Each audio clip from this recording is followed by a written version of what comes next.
ଚୈତ ମାସର ଘୋ ଘୋ ଖରା ଆଉ ଝାଞ୍ଜି ପବନରେ ବହି ଆସେ ଝୁଣା କର୍ପୂର ଚନ୍ଦନର ବାସ୍ନା।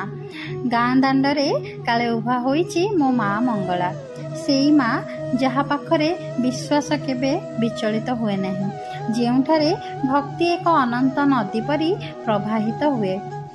ମା, ତୋର ଅଦୃଶ୍ୟ ହାତର ସ୍ପର୍ଶରେ କ୍ଳାନ୍ତ ଆତ୍ମାଟେ ଜାଗି ଉଠେ। ସମୟର ଜୁଆରରେ ଯେତେବେଳେ ଜୀବନର ନୌକା ଟଳମଳ ହୁଏ, ମା, ତୋର ଶରଣରେ ଥିବା ଭକ୍ତ ପାଇଁ ତୁ ସାଜିଯାଉ ବିଶ୍ୱାସର ନାଉରୀ।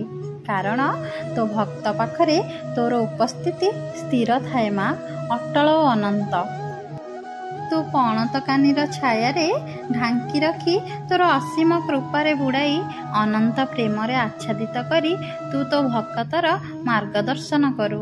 ମା, ତୋ କୋଳରେ ନୀରବି ଯାଏ ଦୁଃଖ କଷ୍ଟର ଲମ୍ବା ରାତି, ଆଉ ତୋ ଆଶ୍ରିତର ଜୀବନରେ ବିତରଣ ହୁଏ ଚିକ୍ମିକ୍ ସୁନେଲି କିରଣ।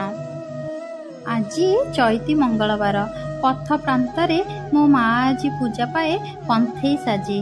ଗାଁର ମା ମାଉସୀ ମାକୁ ଆରାଧନା କରି ତା ପାଖରେ ଢାଳି ଦିଏ ଶ୍ରଦ୍ଧା ଭକ୍ତି ଓ ବିଶ୍ୱାସର ପଣା, ଓ ମା ପାଖରେ ସୁମନା ସେ ତା ପରିବାର ଓ ଶଙ୍ଖା ସିନ୍ଦୁରକୁ ଘଣ୍ଟ ଘୋଡ଼େଇ ରଖିବାର କାମନା।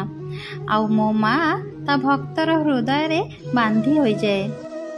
କାରଣ ବିଶ୍ୱାସ କରୁଥିବା ହୃଦୟ ଅପେକ୍ଷା କୌଣସି ନୈବେଦ୍ୟ ବଡ଼ ନୁହେଁ, ଓ ସମର୍ପଣ କରୁଥିବା ଆତ୍ମା ଅପେକ୍ଷା କୌଣସି ପ୍ରାର୍ଥନା ଶକ୍ତିଶାଳୀ ନୁହେଁ।